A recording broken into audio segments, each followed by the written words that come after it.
All right, welcome to Now This Is Podcasting. I'm your host, Connor, and I have my co-host, Jaden. Yeet. And former guest, Calvin. It's good to be back. All right, we are continuing our auteur series on Denis Villeneuve with another film that came out in 2016, Arrival. It's funny because I feel like we're watching Stranger Things. Yeah. I think it's kind of a cool, sci-fi vibe to it. It is a little 80s, you're right. I love it. Synthy. I do love picking out the music for these things. It's always fun. It's almost as much fun as picking out the movies. Yeah, unfortunately, actually, my opinions on this movie have changed since the last time I watched it. Might have not, still. But anyway, so like I said, this is directed by Denis Villeneuve.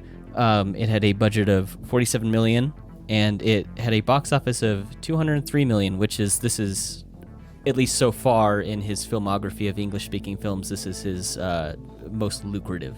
Well, I really doubt his non-English speaking films came to. He just doesn't know the stats on it, so he's not going to say it. Yeah, all right. I'm just for posterity's sake. I just don't want to throw out stats that I don't know about. Yeah, don't worry, they're not close.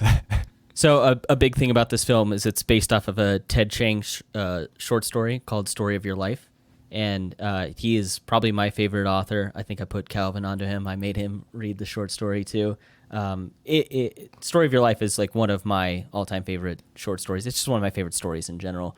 And so when I found out, I actually knew that the movie Arrival was coming out. And like I said, this is a director I was really interested in. And so I did research on him, and I found out about this film and that it was based on this short story. And so I read the short story first. And of course, it ruined the film for me because I knew the source material. No, I'm just playing. But yeah, no, this is it's a unique adaptation of it, I guess I'll say. It takes components of it, and I think it leaves out some of the best parts of it. But it's absolutely. The short story is a very interesting premise, and this is not a review of the short story, although I think everyone should go and read it. It's kind of interesting. I think I have it on audiobook, and it takes like maybe an hour, 45 minutes to get through. It's only like 30 pages. Yeah, which is funny because it's like pretty similar to the runtime of the film. So it's like you could have probably literally translated this to film and it would have actually worked. Oh yeah. Which is kind of one of the gripes maybe I have with this. But I'm going to do my best to put my view of the short story aside and just kind of assess this film on its own merit. But again, I think everyone should read that. And Ted Chiang is an amazing author, and I think he has a lot of interesting ideas. So just first impressions on this film. Jaden, what do you think of this one? So this is not a movie that I would potentially pick to watch on my own, but you showed me this movie, I think, earlier this year or last year. And I probably raved about it, right? You were like ecstatic about how good this movie was. Right. And I was like, I'll probably think it's boring. And this is before we started podcasting. And then I was like, man, this movie's actually pretty freaking dope. And I still have that opinion. I've watched it a couple times this week. I like this movie a lot. I like the score in it a lot. Maybe not the biggest fan of the acting in it, but I am a big fan of this movie. Yeah, and so besides, I have read the short story now, but I did come into this film not knowing about the short story. So I was excited to see this when it came out in 2016 in theaters because I love sci-fi. I love big questions and big feels, and so I was excited to see this. But I left feeling a little disappointed because it brings up the possibility of deep philosophical discussion, but they're really empty narrative devices, which is compounded by the fact that the characters in the script are also very empty. So, I mean, it's really just the music and Villeneuve's cinematography. Like those are the highlights. They're basically everything that this film is. The story is like not that great to me. Yeah, I thought that this is a really compelling film with thought-provoking questions built into it, and it's completely overrun and devoured by this screenwriter's desire to put fake tension in this film and put in this really overbearing sense of fear-mongering within it, and like I told Jaden, it's like probably a year or two ago, I was raving about this film. I love this movie. And then upon rewatching it for this podcast, I was like, wow, I have a lot of problems with the script, which I think usually I don't have a lot of problems with scripts. I think usually it comes down to like, can the filmmaker translate what is in the script well? And maybe that's where most of the problems come out. But this is like, I genuinely think that this is just not a very well-written film. And I think a lot of the characters get added in that are really predictable, and they, like I said, they bring out this sense of fear-mongering. which I wish was taken out of the film, because I think there's a lot more substance to this story that could have been there, and it gets overshadowed or completely just run out of the film by adding in this kind of like stereotypical, like, oh, we're America and we have to be on our toes and we have to watch what China's doing. Yeah. And we have to be focused on all this like, there's all this like fake news kind of within it, and I don't know, it's a very compelling premise that just gets completely overshadowed by stuff that doesn't matter. Like, I think you could have had a really interesting story that is just like one note I have about this is like pretty much the only antagonist of this film is fear itself. Yeah, like that just ruins so many things that are going on in it. I'm kind of frustrated with myself, because I think one of the reasons I really wanted to do this series with you guys is because I had this like real big love for Arrival, and I think that got intertangled with my love for the short story. And upon kind of reviewing this film and kind of maybe going at it with a more critical eye, because like Calvin, I just really love sci-fi, and I just love the premise of this story. And I think I just got so caught up in the short story, and kind of, again, the look of this film is amazing. I think that's the saving grace of this film, is just the way it looks and the sound that accompanies it. But I'm actually like kind of annoyed with myself that I was like, yeah, you guys have to watch this. It's so good. And now I watch, I'm like, oh man, I don't even know that I like this film anymore. I still do. Big fan. Yeah.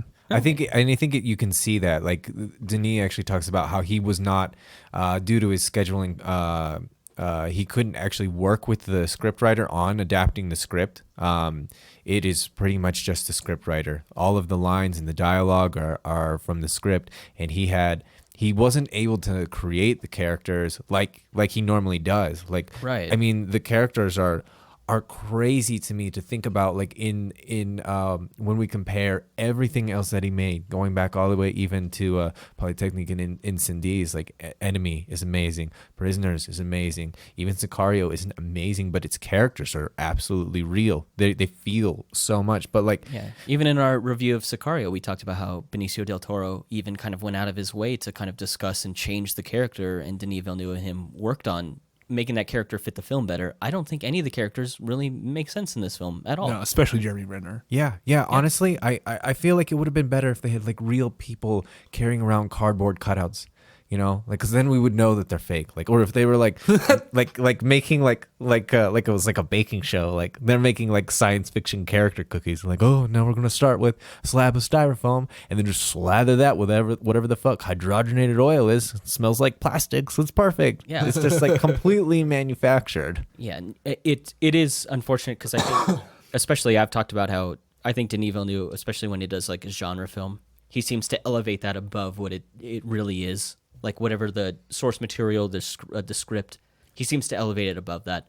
This is the film where I don't think, and I didn't know anything about kind of scheduling or anything like that, but that makes sense to me that this film probably didn't get elevated because he didn't really get to have as much a hand in it as maybe he did in his other films. Mm-hmm. Because it's filmed. I mean, it's filmed a year later, because Sicario came out in 2015. This came out in 2016, so it's a quick turnaround.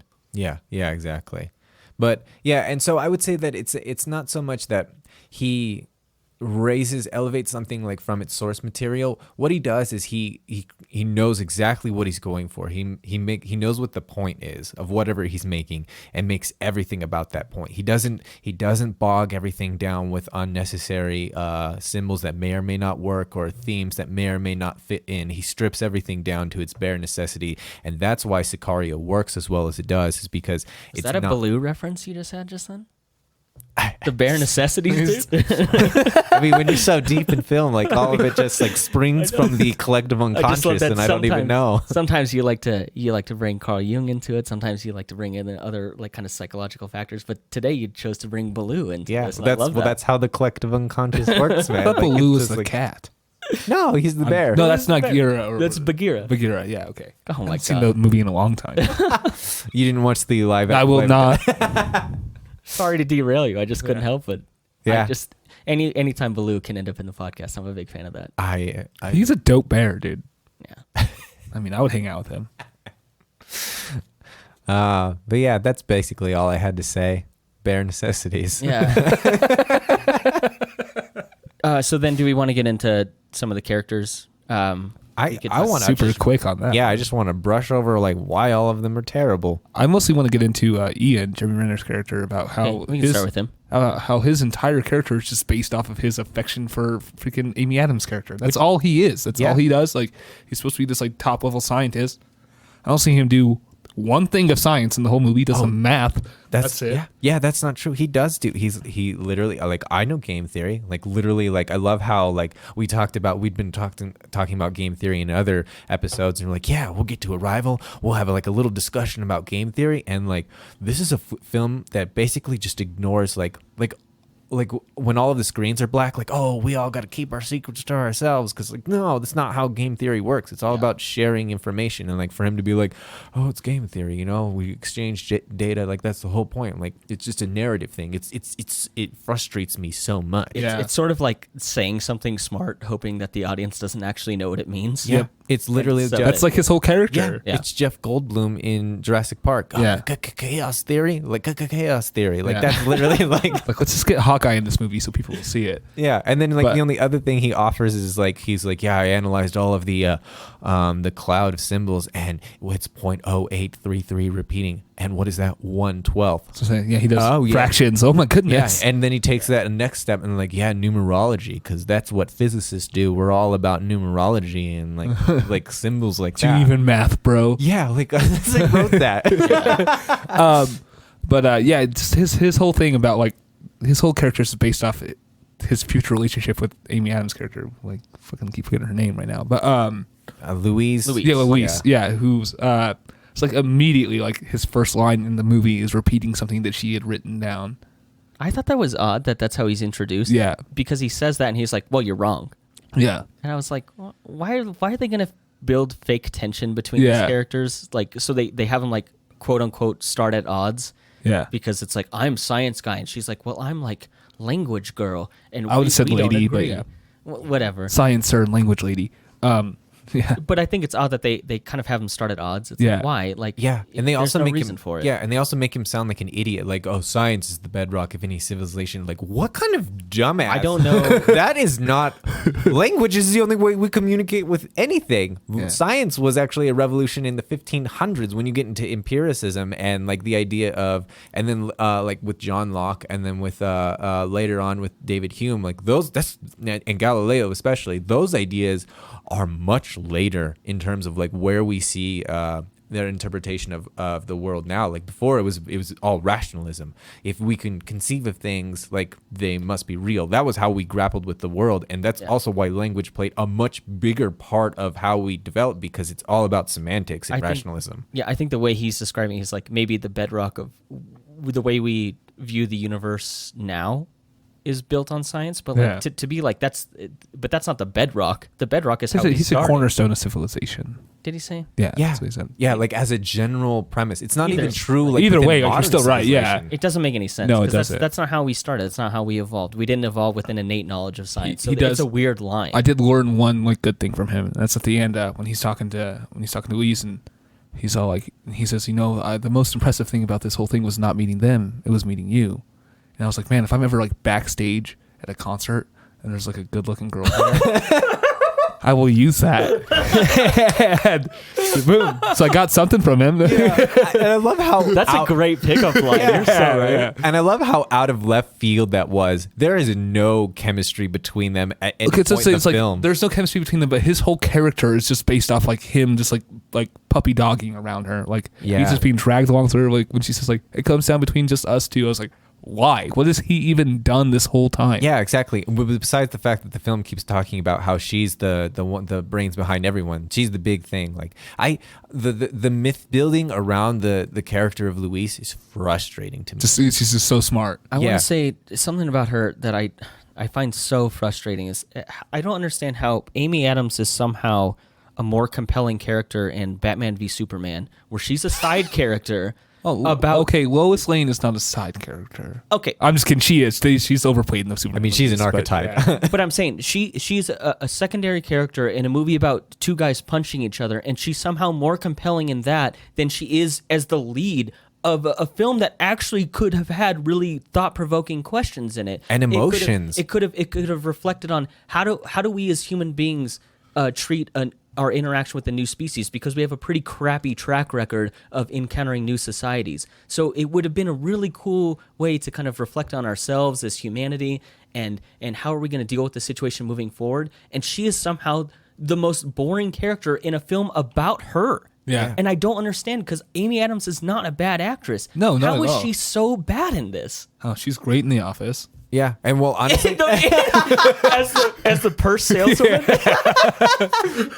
she's better in that than she is in this. Is that where she was? That's like my first viewing of Amy I Adams. think you're. I'm yeah, sure that's probably the most- that wasn't her break, but It's probably what I know her from. It's probably the first thing I saw her in. So it reminds me of because I also hate Idris Elba. I'm not a big fan of Amy Adams Yeah, either. It's we like know both of that. them got their breaks in The Office, and I just hate them. I don't think that Idris Elba got. I don't care. That's the way I view it, Calvin. He broke into your consciousness Yeah. at that point.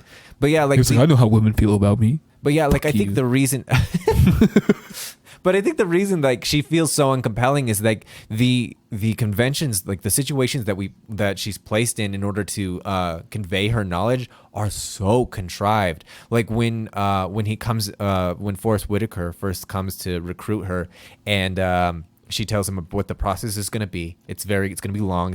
You're not going to get easy answers. That's very obvious. And he's like, well, we're talking to whatever the dude at Stanford, and she's like, ask him for his definition of the Sanskrit word war, and then just leaves. And then he comes and it's implied that like he fails the test. yeah, he says the wrong thing. Yeah, Whatever it is. which is crazy to me because she never defined it. So how did he know? The judge of this guy's answer doesn't even understand the nuance of the definition. But the thing is like she explains it. She's like he's like, what's your interpretation of it? And there's a desire for more cows. And so it's like you're giving all of the information. We're supposed to take from that the idea like, oh yeah, like see clearly because she's more about what there's more nuance to conflict. But like he doesn't understand that, and it's just a dumb setup that doesn't mean anything. It's like the same Like same he thing, could just been like, yeah, everything you said makes sense. Let's go to Montana. yeah, and the same thing like when she's like she's just like, you know, why when he's talking to her at one point like, why isn't it going faster? And she's like, kangaroo. Yeah. And like that's like, and then she goes into a little. I do thing like how about, that was a lie.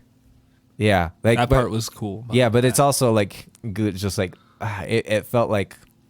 Again, it's just myth building. Like if you're really intelligent, you don't even need to tell a lie. You can tell like a real example of like something that happened in my career. In the short story, she actually explains to the colonel that it is just it's just a story. It's just an anecdote. She explains that like it may not even be true. But in the film, she's like, the colonel leaves and she's like, that's not even true. I was lying just then. It's just that's a thing in the film, not in the. Yeah. I got it. You guys got to like keep me on board. I need to not bring up short story stuff. It's fine. But yeah, no, like I forgot about that. I was trying to remember like where I had heard that from another time, and it was like, oh yeah, it is from the short story. Yeah. And I think it works better in the short story because it's like, here's an example. Like this is an idea. This that is could why happen. this is like it would explain this is why language is hard to understand.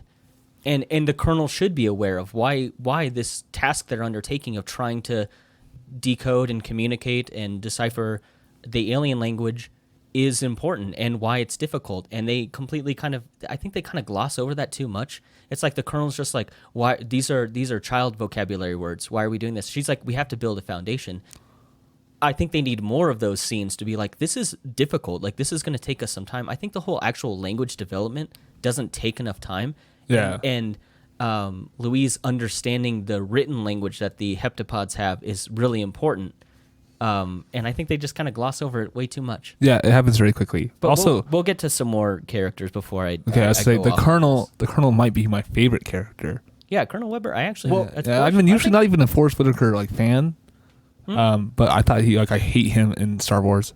The 2 minutes that he's Yeah, in I Rogue fucking One. hate it so much. Who is good in Star Wars? No one. Even Adam Driver. Adam Driver. Yeah, even- Adam Driver's good in everything. Yeah, I'd say like he's probably the best Star Wars And, character that's ever sorry, existed. Honestly, other Ewan than maybe McGregor Ewan is fantastic, McGregor. too. Yeah, you're Yeah. right. Yeah, I'm sorry. Like that. I'm sorry. I'm blaspheming. And against also the whole- Samuel L. Jackson. All right. What's what do you mean come Samuel on. L. We Jackson? don't ever talk shit about Sam. All right. Dude, It's just not like he just has a purple lightsaber. That's Like, sweet. That is sweet. But you literally could have given that to Ewan McGregor too, and be No, like, you couldn't have, could have because made he's him not even Sam better. Jackson. Dude, next you're gonna be like, Kayed Mundi is such a deep character. Stop, dude. R2D2. Anyways, But yeah, I do think Forrest Whitaker does well. Yeah. And I think what I like about his character is he's like pragmatic. Like he does bring up stuff. He's like, okay, give away as little of our language as you can because we don't want them to understand us better than we understand them. Yeah. Which is stupid. That is the That biggest. seems crazy to me. That's the biggest problem I have with why you're bringing up game theory. There is no reason to hold back information. They need information. The more information you exchange, the more non-zero sumness that you will create. That's the whole point of why language works the way it does. It's why civilization grows out of seemingly nothing, is because these interactions and these exchanges are more than just the sum of their parts. Yeah. And so that's what I have the problem with. Is like everyone is acting in a very non-game theory way, which is ridiculous. All of the military is built on this idea.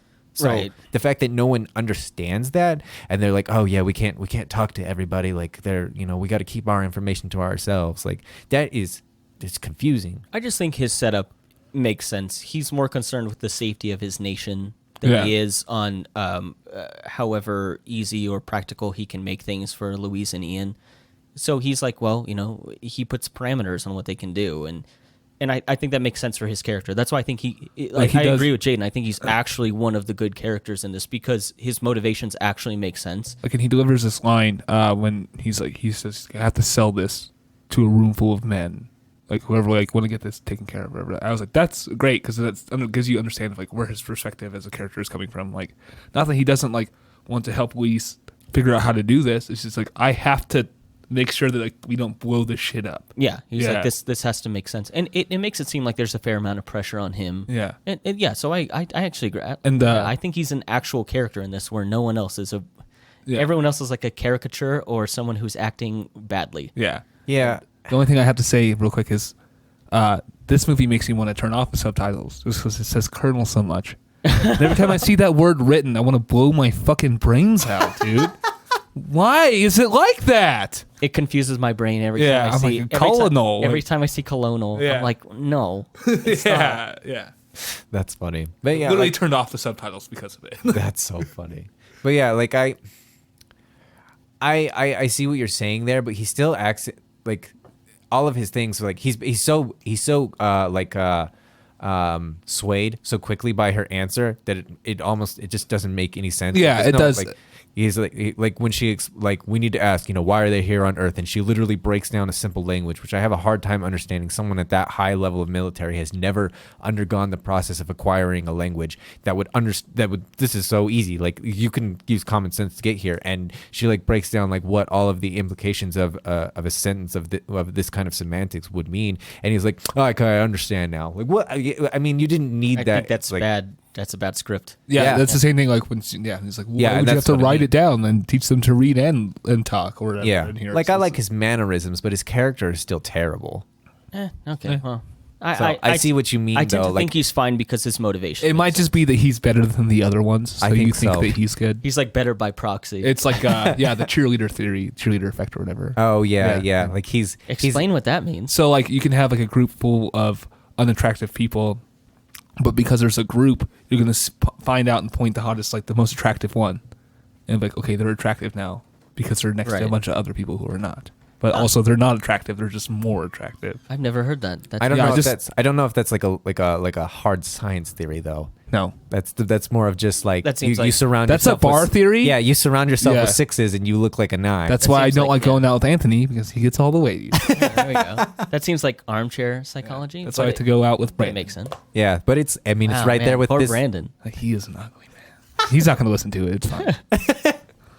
Shout out Brandon and his twin brother Travis, who is way better looking than him. Are they fraternal twins? They are. Yeah, they're not identical. You met them. Oh, I have met them. Yeah, I do know who they are. Yeah, they look nothing alike. Yeah, you're right. You're right. Brandon has not aged well. Oh, poor guy. Yeah. Can we talk about Michael Scherberg's character, Agent Halpern, who is the guy who's always on a satellite phone? Honestly, the fucking douchebag CIA guy. You know, honestly, what the notice I put in? I was like, why is this guy in the film? No, He's exactly. just there to pester Amy Adams. It's That's the same, and this is the thing. I wrote 3 characters down. I wrote Louise and Ian and literally everybody else because they're all doing the same thing. They're all just like sitting there yelling, "Oh, danger, danger, Will Robinson!" Like, No, you're so right. That's all they do. Like that's all they're for. There's no nuance to any of them. Like you could literally just have had Forrest Whitaker. And there you have someone, like you were saying, with a little bit of pragmatic nuance that this is a real person and not someone that's just like saying things like blowing up things because he's listening to too much like internet radio. Like, oh yeah, that dude. I wanted to get onto him too because like he has that phone call with his wife. Yeah, and then that's just like I'm like, you guys are just putting so much exposition in every fucking scene. That's Mark O'Brien playing Captain Marks, who I also made a note. I said, why is this guy in the film? Exactly. I think we watched the same movie here. Like they're not people. I think that might be the first time you said, I think we've watched the same movie. Did we even watch the same movie? I think Agent Halpern and Captain Marks are something you'd see in like a Roland Emmerich movie, like Independence Day or Godzilla. I'm the military guy and I'm going to make rash decisions with no regard for like the actual data or the experts. And of course, like it has to be like America who's like going to bomb with the fucking spaceship from the inside. I hate that too. Yeah, like his one line that I hated the most. He's like, we don't know if they're just trying to split us apart, like drive a wedge between us and then like conquer the victor at the end. I was like, what does he think this is? Like a game of Risk? Like the Hunger Games spelling bee? Like this. Like first one to the end, and like they don't, they get to the victor the spoils and whatever. Like that's exactly. Like it's so out of nowhere. It doesn't make sense with like how anybody is acting in all of this. So like including the aliens. I mean the best actors might be the heptapods, dude. Oh, the heptapods are the best. Great. So I want to talk about something else that I think you might not think of as a character initially, but if you watch the film, the thing that like kind of influences the narrative the most, I think, is all these TV screens and just they're just blasting the news all the time. Yeah. And it influences so much of this film. That's what I'm saying. It's like that's the antagonist. It's the fear. And I think it's such lazy writing. Absolutely. To be like, you just have a screen on in the background with some dialogue like, oh, the Chinese are doing this and America is reacting. Especially when you have like, it's so, not only is it boring, it's lazy and it's uninteresting. It takes all this screen time away from like telling an actual story. Like this is not a story of humanity realizing flaws that they had and trying to communicate with another species or another society in a productive way. This film is about fear-mongering, which is insane to me. It's crazy that is what took over because this could be, like if you said, like this could be a film that is so enlightening. This could be the antithesis of something like Independence Day. Ooh, what's antithesis mean? The opposite. The antithesis. Yeah, I like that word a lot. This film could have been the opposite of something like, oh, let's blow up the aliens because it's our only choice. We're America, and that's just what we do. This could have been a film about like I said. This is the source material is very thought provoking. Yeah. And it brings up like kind of these kind of moral questions that we have to answer within ourselves of like how are we gonna react when we have first contact. And this film almost does that initially, and then it becomes a blow 'em up movie, and I fucking hate it. Yeah. And then I'm starting to like this movie less the more we talk. Yeah, I still have the same opinion on it because like I do agree. Like I see all of these things like, but so this is what I mean about like Denis not really elevating a genre above what it is. Like here there are clear problems here, but those aren't what make the film like good. Like what make the film good is shots in the score, dude. Yeah, the same thing. Like I think that like Guillermo del Toro had said this before. Like you only make one film your entire life, and he was like Alfred Hitchcock made the same film every time he made a film, and it's because like the idea being like you have just like this personal vision of the way you make films that you keep bringing that back to the table each time. And I think Sicario and Arrival are the same film. They are so similar. They're exactly the same. Especially like we were talking last night and you talked about the shots of Juarez and the shot of Montana. Yeah, like those are like the two best parts of the movies. And yeah. They boil everything down right there, and it's like this is the whole thing. Like he's stripping down everything of its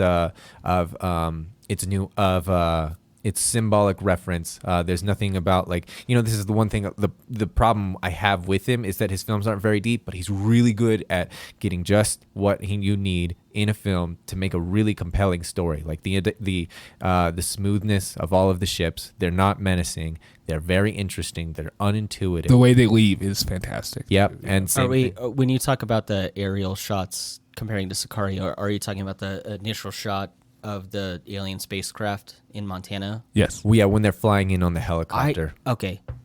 I know I've said this before. Pause your movie. Just look at It's beautiful, dude. It makes me want to move to Montana. the fog, the mist moving the over, fog like banks, the foothills, like into the valley. And it gives you that real big grasp of how massive Just this have spaceship this, you have is. this obelisk, just ominous in the background, unambiguous on its intent, but still present in your mind every time you see it. I love that shot. It's amazing to me. There's a really good poster of it, and it's ruined by a tagline on it. It's like, "Why are they here?" Or "Why are they here?" But and that's it's what's so completely great. ruined because, Yeah. But you could just have like just that shot alone. It speaks enough on its own that you don't even put a tagline in Yeah. that poster. I actually really want that poster for my wall. Where we record at is I have a bunch of posters on my walls of movies and stuff, and I really want that one. And you but, and Hannah but I'm so annoyed. Precarious clothes. Yeah, Hannah's dressed up as a heptapod in the back.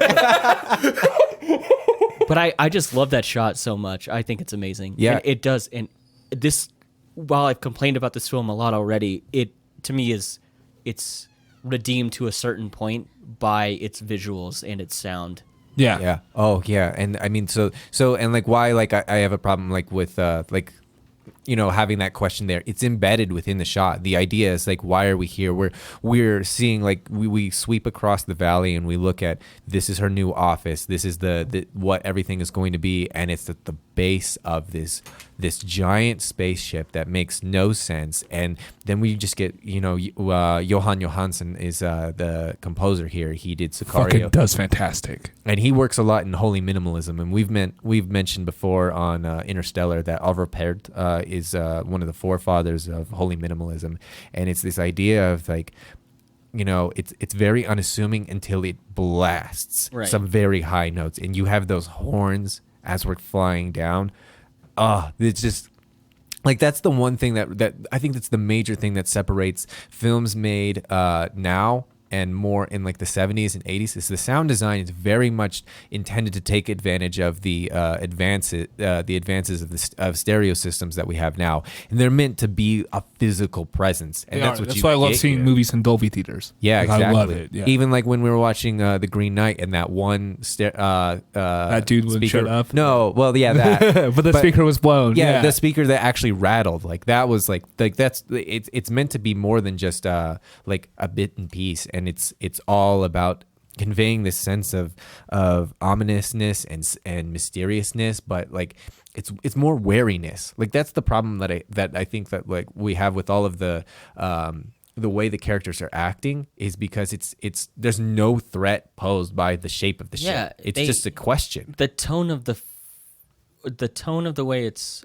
filmed, like just what you're seeing visually doesn't, and what you're hearing through the score doesn't seem to match what the characters are doing. Yeah, which is why this film is so disjointed to me. Yeah, and it's reflected again in the whole classroom or interview room of the spaceship. There's nothing there. It's completely stripped down. It is all about the interaction between Louise and to a certain degree Ian. Like, not that he actually matters. So Ian is like a purse that she carries around. Yeah, That's exactly. Yeah, he's just to act out the verbs. Yeah. Just so unfortunate because I'm going to go to the short story in this. He's like an actual character in this, and like he has a lot of descriptions on like physics and how the heptapods understand physics, how they understand algebra based on like calculus. He fleshes the story out in a way through science in the short story, and it's kind of fascinating how it's written. But all the stuff he does in this is just he has like a voiceover in this film, which I don't understand. Oh, I hate that. Made no sense to me. We'll get to that. Neither does the ones that problems. Amy Adams does either. I want to continue on the look of this film. Sorry, I derailed it a little bit. It's all good. But I love the sound of the heptapods. I think it's amazing. Oh yeah. It almost like I love the way you they guys do ever heard like a didgeridoo? That's what Yes. they sound Oh, like yeah. to me. I think they sound amazing. Yeah, I do love that. But like, yeah, so the everything there is so cool, because you have to think of the if you think of the glass that separates them being represented in other places in the film. It's her window in her house. When we get the first shot of the film where the camera tilts Her house down, is so nice. oh yeah, absolutely, right? Like that's I was like, man, I want to live there. that's why you live in Canada, man. Yeah. Like you, as a professor, you can actually She afford lives that in shit. Canada. Oh, apparently, fuck that apparently shit. a Then. teacher can afford a really dope house. Yeah, It's like professors. it's like a At least that's where it was shot, because it's like Denis, waterfront but like, property. It's really nice. yeah, exactly. Yeah. Well, I mean, I guess she has a physicist. She's like a husband, too, book, but like, and she had a book that she. yeah, that's true. That she Yeah. does have the book. Okay, so you could live anywhere Well, and at she- that point. Yeah. She lives Yeah, in you the- write a She's the book. mother You of could, language. Yeah, because she lived in the house. Jeremy Renner, Ian moves into her house. Yeah, that's So true. she has the house first. Yeah, who knows why she's living in there at all? It I don't doesn't know. make any I don't sense. even. Either way, like, it's a dope house. Yeah, but you have that. You have the window there, Right. being the very like this is the whole point of the film, starting with that. Right. And then you get when she's in class, and it's the same thing with the chalkboard stretched out like that. So you have these three different scenes, all conveying the same thing. Like this is home life looking out into the future, and this is me teaching. And interacting with these very strange creatures. Yeah. No, I think Humans? that all lines up pretty well. Weird. Yeah, Especially college students. But yeah, so that's those things are so well done that it saves the movie to a certain degree for me here. I love it's the music. It's this this sense, this mood. It's these weird questions and these weird feelings. There's so much there that works because of Denis that I love it. So And it's ruined by like these just incredibly predictable characters that are just afraid, and they just shove this whole thing down your throat about how we need to fear the other nations and we need to fear the heptapods. Yeah. And it just, this whole film is just, So like you say, to it's me, it's- ruined by that. I think that aspect is saved by the camera work and sound design in this. yeah, I think that's what makes this I see what movie you like, mean. because like so I guess I I could- enjoy this yeah. movie, and like obviously the characters kind of blow. Like every scene with Louise and her daughter is awful, and I hate it. I want to talk about Louise and the daughter real quick. This doesn't need to be a long section. I watched an interview with, I'm not sure who's doing the interview, but it's with the screenwriter, the script writer. Yeah. And the guy doing the interview, he said, and I really want to know your guys' opinion on this because we did a review on Interstellar, and so you guys have an informed opinion on this one. He said, I think that this film does a better job of conveying a relationship between a parent and a child, much better than a film like Interstellar did. He's like, these are two sci-fi epics, and I think one really missed the mark, and you guys really nailed it in Arrival. What do you guys think about comparing the relationship between Hannah and Louise versus Coop and Murph? So right off the bat, I compare this movie to Interstellar very much so while I'm watching it. And the relationship aspects are non-existent in this film, in my opinion. Like I don't give a shit about like opening scene. It's her with her kid, and her kid going through life and getting sick and dying. And then the next scene is what I wish the opening scene was, because I don't want that scene. I don't care about it. And like, I think it's unwarranted. I think the scenes with her and her daughter are They unwarranted. literally explain the whole movie in the first 30 Yes. seconds of the film. Yeah. And not in a clever way. We talked about how Enemy kind of the first scene is an allegory for the whole film. right, and that's a clever way to kind of set up the story. Yes. This is literally telling you what the story is. Yeah, and it's very weird. And God damn it, make me not like this movie. It's very over dramatic, which It is is, weird yeah. because you would think that like what it's showing is very emotional. There's a lot of pieces there that you think would work. Just not at the It doesn't- beginning of your film. Yeah, well, I mean, like, it's not ever even necessary that it can't be at the beginning of the film, because look it up. It's just that whole sequence isn't edited very well to actually get the emotional response that you think it does. Right. And it's just like Up. I didn't even realize that. So Yeah, but there you go. Like, there's Yeah. a difference between how you do it right and how you do it wrong. And it's unreal to me that someone would think that these two movies are even related. Like the way the interviewer was saying, like that they would be different examples of the same thing. Like one, it's just I don't even understand what he's seeing. Like there's nothing here. There are no relationships with anyone. They have one part of dialogue throughout the movie, and it's bad. Yeah, like the whole thing, the whole reason that the relationship with Coop and Murph works in Interstellar is because Matthew McConaughey is a great actor embodying a real person. Right. And Murph is crying, and the score is absolutely amazing right there. Like, you know, maybe if you took away the score there, it wouldn't hit as much in a way that Johan Johansson's minimalism here doesn't accentuate anything, and whereas well, who did? Hans Zimmer. Yeah, Hans Zimmer did, in a way that Hans Zimmer really elevated a lot of the emotional points in that. But I just don't think that you can see anything in this film at all. I don't know how you could even compare those two. No, it's just like there's not a lot of dialogue between Coop and Murph in Interstellar in comparison to like his dialogue with like other characters and stuff like that, because most of the movie is him in space away from her. But like you feel the agony of him being away from her. I just again, I don't want this to be a compare contrast to Interstellar. I just thought it was an interesting interview I saw, and I just don't know how a person could honestly think that you could even compare the relationship from Hannah to Louise and Coop to Murph. I just thought it was really odd, and we just did a review on Interstellar, so I thought it was worth bringing up. I thought it was crazy when I heard it, and it's not even because Interstellar is my favorite movie. I just think it's insane because the core of the short story is the relationship between Louise and in the short story, the daughter isn't named, but for the sake of this, we'll just say in the short story, Hannah and Louise's story is pivotal to the short story. Yeah, and I think it's the point. I think it's almost nothing in this film. Exactly. Like that is the point of the short story. Here it is secondary again to the mood, and like Denis can only do what he can because he can't get into the script, so he's just going to ignore those things basically, right, and give you that sense of the feeling. All right, I'm glad that we got that out of the way. I'm sorry, it was just I saw that interview and I was like, I have to. That's annoying. Even question for him to, but. I just don't even know how you could even talk about those two in like the same breath as like one, especially this somehow being a better like mother-daughter story than the father-daughter story in Interstellar. I just don't understand that at all. Yeah, it's crazy. So I think we can talk a bit about something that we actually like is the heptapods. Heptapods. Yeah, I think everything about the design is great. Yeah, I mean, if it was me and I was Jeremy Renner's character at this point, I wouldn't name them Abbott and Costello. I mean, I would have named them Squidward and Ursula. They're not named that in the short story. Okay. It's Flapper and Raspberry. That's way better. They seem more like natural, just like fun names. They call them Flapper because their sounds kind of sound like they're coming out of these flaps and stuff. Yeah. So, or I just think it's a more organic set of names to say Flapper and Raspberry than let's call them Abbott and Costello.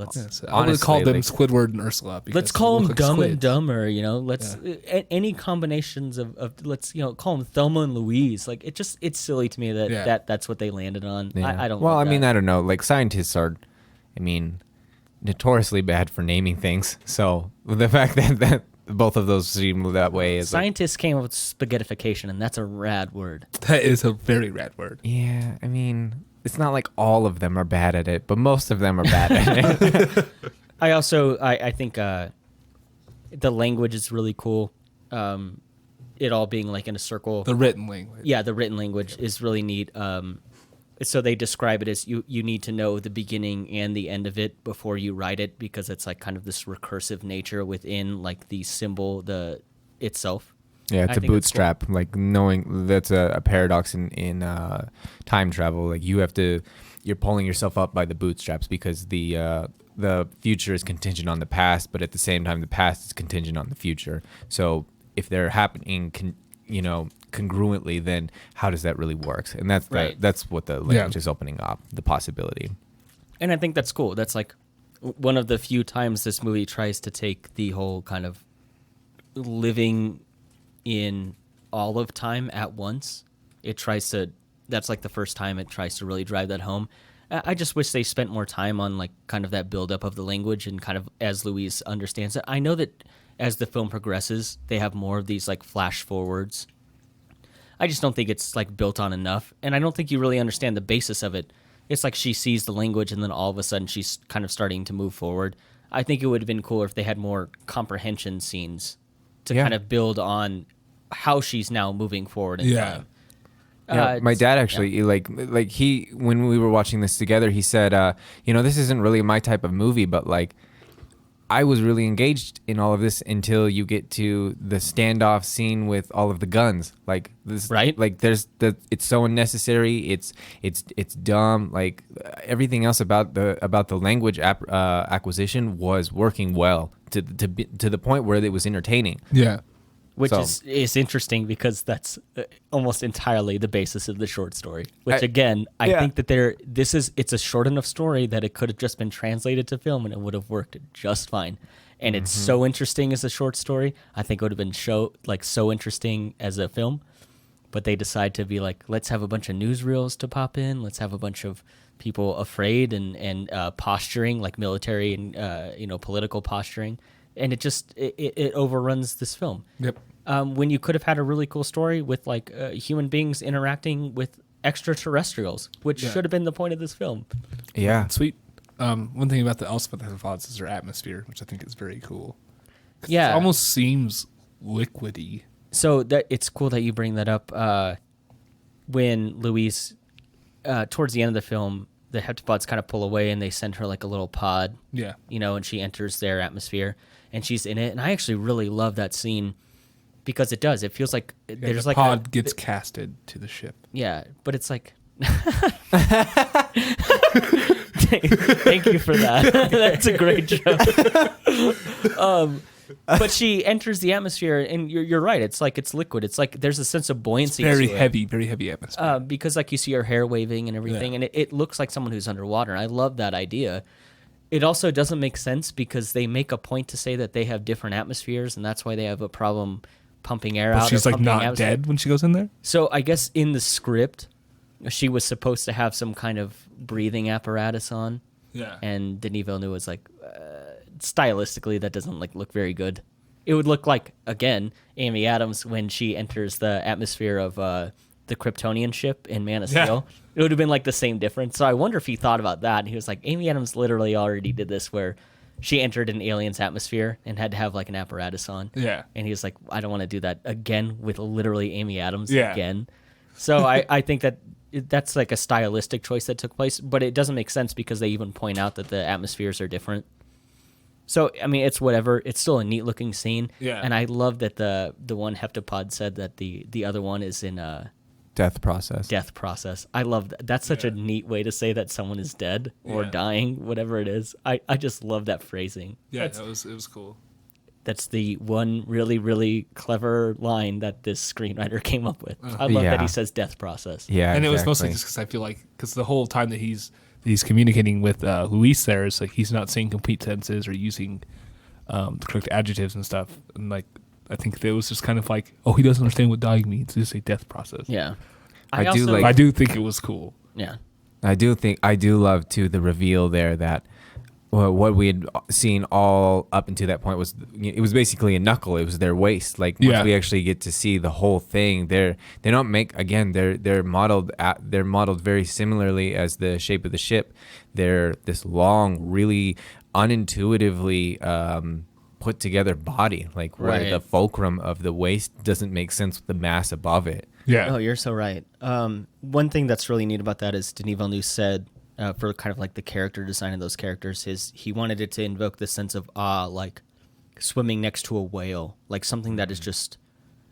I know we've all seen pictures of whales, but like if you got up close to one, it must be just the most euphoric, amazing sensation just to see something so massive that's so like in its element in the water. Yeah. And then to see this heptapod just so massive on screen compared to you, compared to Louise, must be just this like awe-inspiring experience. And I think that part is captured well. I think so too. I do love that there's a reveal that, because you think they're probably, I mean, because like you said, they're like these knuckles. It almost looks like just a hand with 7 fingers on screen. And then you see it's this massive body above it. And I do think that that's conveyed well. And it does give a sense of like awe and like a sense of intelligence and a sense of superiority to these like characters. They have this technology that humanity wants to figure out. And I think that's conveyed really well in just a look of these heptapods. I think it's really great. And with a payoff too. Like we thought we had figured everything out, or more or less something figured out in terms of shape and look and how he created the atmosphere, but to find out there was another visually interesting thing to find out with whoa. Yeah, that's actually interesting, because if you think of the atmosphere they live in as being more buoyant than our atmosphere, it would make sense that they would grow very large. Yes, they would have an atmosphere that could support that kind of mass. And while their like legs are still not like massive, it doesn't seem like if they were on Earth's gravity in their atmosphere, like they wouldn't be able to walk around. That's actually like a pragmatic, intuitive design to these characters that I hadn't thought of before. That's actually really interesting. I'm glad you brought up kind of like the atmosphere they have, Jaden. That's really neat. That actually kind of is a bright point in this movie for me now. Neat. One thing about that scene I do hate is just in case you're the viewer and you don't quite know what's going on in this film, they're like, Louise sees the future now. Yeah. It's like, yeah, I get it. I know. And in that scene, she's like, who's the girl in this? Who's this girl I'm seeing? It's your daughter. We learned it in the first scene of the film. It's your daughter. It is It's annoying. your daughter. Yeah. And that's I why think there are enough clues that you could have figured it out without it saying it. So I'm getting very emotional about this because I just don't. I Like just you're think just mad at yourself. I just think it's a bad script, and I'm annoyed that I used to really like this film. I feel the same way about Avatar. Obviously, there are bigger differences. Like obviously, I'm gonna have like I'm in therapy because I liked Avatar at some point. There are at least things here that are nice. So Dude, if you nothing haven't, is called unobtainian. So. if you haven't listened to our commentary on Avatar, it's pretty good. We unfortunately missed out on Jaden on that one, but we have our old producer McKinnon on that episode. And it's Miss you, Skeeto. That's a really good episode. But yeah, I'm annoyed by kind of the overhandedness of explaining stuff to people in this. I think it could be better if you just lay off a bit and like maybe let your audience figure something out. So I feel like everything in this movie is just every single time it's just beating a dead horse. Yeah. You know what's crazy too, though, is that like we figure out that she learns the rest of the language by looking at the future. Why in the world did any of the heptapods speak at all if we've established that the... Yeah, why did they just do it right away? Well, yeah, and we know for a fact that the tonal language is different than the written language, so why are they speaking at all? Second of all, they would already know English if they know about an event 3,000 years in the future, so they would already have learned from Louise how English works and shown up and written in English. But if they write to her in English, then she won't figure learn it out. heptapod language, and then she won't be able to see the future. No, that's how learning language works. Like, this is what this means. This is how you figure out how to learn our language. You can explain everything and why it works the way it does. Okay, so I'm gonna jump back into the short story. There's a good section of that story that talks about how, as Louise is learning the language, she starts to be like, I'm just playing a part. She already knows the outcome. She already knows everyone else's dialogue. She's just playing a part to like achieve an end. And I think if they had put that in the film, all that stuff that you're saying, it's like, well, it's not a plot hole anymore. Yeah. Then all of a sudden, them only speaking heptapod B, which is the written language, makes way more sense than them coming down speaking English and then teaching heptapod B. That all makes way more sense if they build in like, hey, this is Louise, and she's like, I already know what's going on now.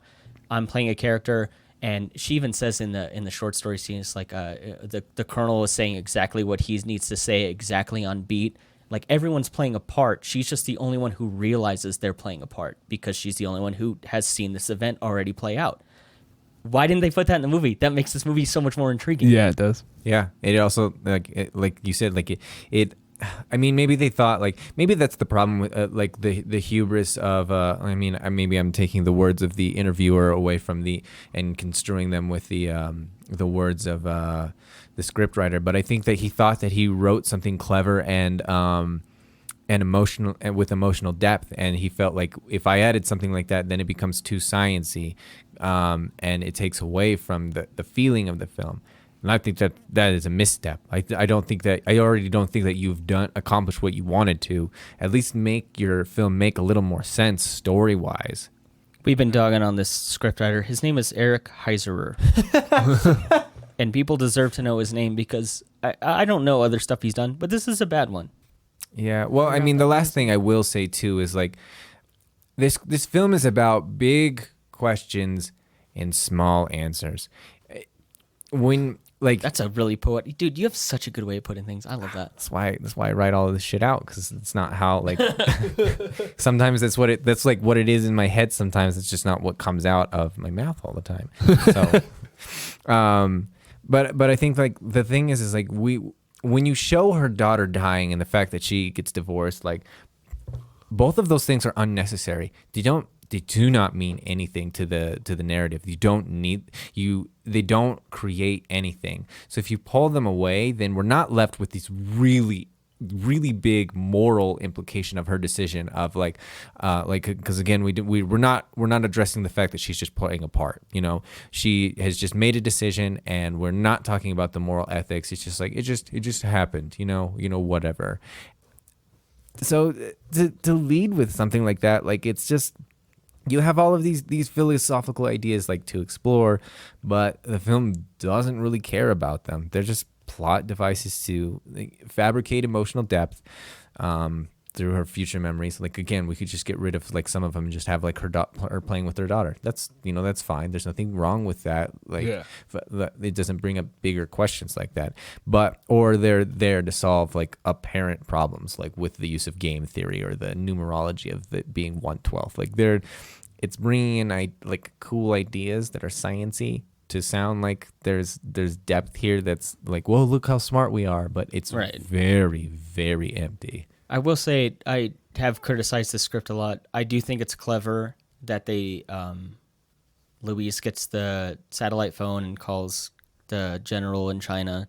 She speaks like the last words of his dying wife to kind of stop this kind of offensive that they have. I think that is actually clever writing. Yeah, that part. Not the fact that it was the entire situation is too contrived, because why are the Chinese attacking in the first place? But the fact that it is bootstrapped, again, like showing you exactly how the language can work for the benefit of past and present being the same as future. That's interesting. I agree there. It's cool. The actual line she gives is, "In war there are no winners, only widows."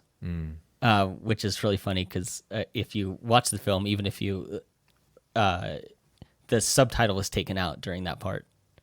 Mm-hmm. And so the writer even said, he's like, Denis Villeneuve, decided to remove that subtitle from it, and he describes him as a mischievous fox, is what the scriptwriter said. He's like, he was kind of annoyed. I guess he spent a lot of time kind of deliberating and deciding what that final line was going to be, what changed the tide of this film, I guess.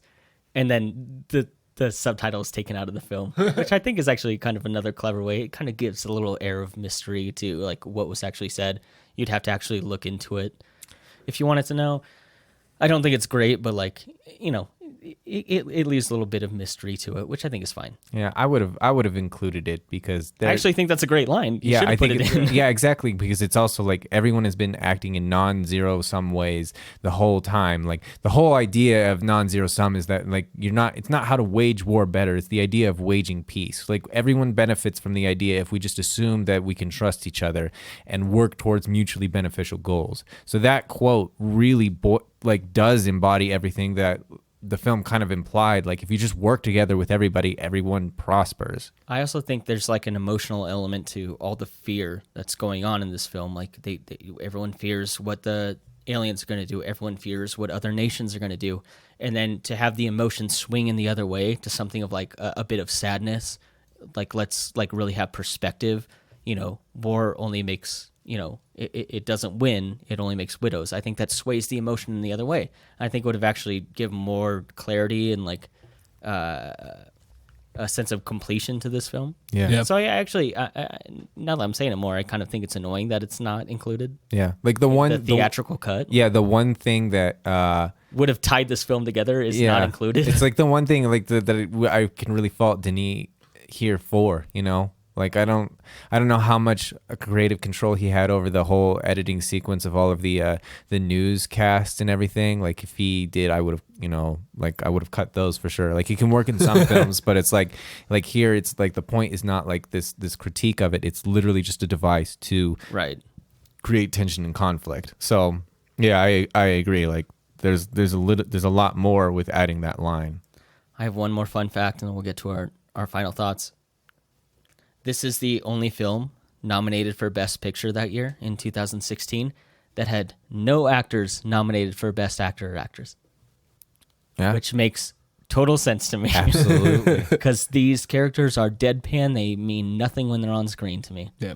It's just amazing to me that you can, again, I think that kind of speaks to Denis Villeneuve as a filmmaker, that he somehow got a Best Picture nominee out of a film with like really below average acting in it. Yeah, exactly. I don't have much more to say. We've said it a million times. Yeah. Like, it's just a feeling and in a sense. That really hammers home, I think, what we've been saying is like, it's somehow an amazingly good looking film that can capture you and compel you in a way, but somehow every character in it is garbage. Yeah, they suck. Yeah. Yeah. So there you go. Like, it's not just us. Yeah. It's an entire body of actors that can see talent and know what to do. Like, they didn't even vote anybody to be nominated. Right. All right, Jaden, what are your final thoughts on this one? So I'm still a fan of this movie. Obviously, the dialogue, the acting, the characters aren't very dry and boring. They don't propel the story in any way. I love the heptapods. I love the science behind them and their atmosphere and things like that. Other than that, I do feel like the science is ignored in this film. But it is saved in a lot of aspects by the direction of this movie, and just like the shots and the sound. Like, I am in love with the score of this film. Oh yeah, absolutely. Like, I'm a huge fan of it. At the end of the day, it missed a lot of marks. I'd give it probably like a 6.1 out of 10. All right, Calvin, what do you think of this one? Yeah, I actually give it a 7.1. I think that Sicario is a better film, but I enjoy more things here. That's interesting. Yeah, Right. so that's that's more what I mean. Like, I can see more direction here, and like when you create things for set pieces, you're not using things. Like, there's a difference in terms of like art style and direction that has to be original, and I think they hit a lot of original takes here. It was 6.1 news screens. News? No, I actually. Oh, Okay, sorry, you we haven't- didn't. I want to base this on a base 7 scale because the heptapods have 7 limbs, so we had to do it base based out of 7. 1 to 7. Let me do the conversion rate. goodness gracious. Yeah, Yes, Calvin okay. can do the conversion rate later. He's got a. I'm going to give it a Excel. 3.75. Okay. You have an It's a Excel spreadsheet. 5. You can do it. Yeah, later. yeah, I know. I will. Like, I'll put my actual one. Like, yeah. So it's a 5. It's a 5 out of 7. 5 out of 7. That's okay. That's pretty high. And I don't know. Like, I think so. It's a 7.1 out of 10. Okay, I guess it's about the same. Yeah, it feels the same. I'm not just doing It it quick. feels the same. I'm pretty sure mine is pretty freaking close, dude. All right. Yeah, well, that's the thing. Like, when you're on base 7, like, the small differences make a big difference. Yeah. I just thought it was clever to do in base 7. You know. You're just making my job harder. You have you have an Excel spreadsheet. It'll be just fine. I have to do conversions now. So, my problems with this film is that the fear, the tension is all based around fear. I think the tension of this film could have been based around the mother-daughter relationship, and it could have built the relationship between Louise and Ian much better.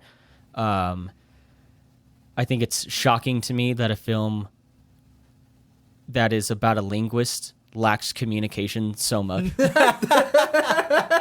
It kind of blows me away. The inability again of this film to like build relationships brings it down a lot of points. Out of base 7, this is a 3.5. That's probably too So high. it's a 5. This is a 2.5. Sorry. 2.5 of 7. Yeah. I'm so sorry I made you guys watch this. I used to think this was like really one of my favorite movies, and now I'm just like, wow, this script is really bad. I mean, we both rated it better than you did, so it's not like we didn't enjoy it. Yeah. Yeah, still. Crazy. You didn't give it a passing grade. No. This is, I don't even know that I'd recommend this. I'd probably recommend it. Like, general audience, this film did fine because it made back a ton of its money. Like, Just so you know, you rated The Witcher, Nightmare of the Wolf higher than Arrival. I'm actually okay with that. That's fine with me. Before we close out, I want to give a quick shout out. A commenter by the name of Delenn left a fun fact on our I Am Sam video. And she says, fun fact, Ellie Fanning played 2-year-old Lucy in the movie, Oh. Neat. which is Dakota Fanning's younger sister. Oh, I thought it was her child. No. What? Yeah, no, I think it's really interesting because there's just a really brief part where Lucy is very young. She's not a baby anymore, but she's like a Very uncomfortable part. yeah, you're right. But I think that's really neat that it's Dakota Fanning's younger sister who plays that. That's an excellent fun fact. Nepotism. Yeah. Dakota Fanning just like Yeah. given all of the roles to Yeah, her yeah. unborn daughter. Eight-year-old sisters. Dakota Fanning. What is happening right really now? pushing Calvin? I don't know why I said daughter. Or Because of its unborn. sister. Well, because like she's like in the next movie, like the next one gets to be the Yeah. Oh, yeah. Anyways, great fun fact by Dylan. Thank you for adding that. And if you leave a comment or email us at nowthisispodcasting100, you might get a shout out on the show as well. Or you could be just really ugly, and then we'll be like, shout out to Brandon. Oh God, I forgot I did that. What is this? We were talking about Brandon earlier. Oh, yeah. If you're Brandon, you can Sorry, also- you're yeah. just that forgettable. Yeah, sorry, Brandon. Love you, Brand. Again, you can find us on SoundCloud, Spotify. We're on YouTube, Audible, and Apple? Did you get an Apple? we haven't quite gone there yet. I'm waiting for I was looking for Fucking it. Steve Jobs, dude. I said we were on a previous episode because I thought I would have gotten a confirmation email. I haven't gotten it yet. Oh, weird. But maybe by the time this episode comes out, we will be. So I'm just going to say, we're on Apple Podcasts. But yeah, so thank you for listening. I'm your host, Connor, and I have my co-host, Jaden, Yee. and former guest, Calvin. Thanks for having me back. And thank you for listening to Now This Is Podcasting.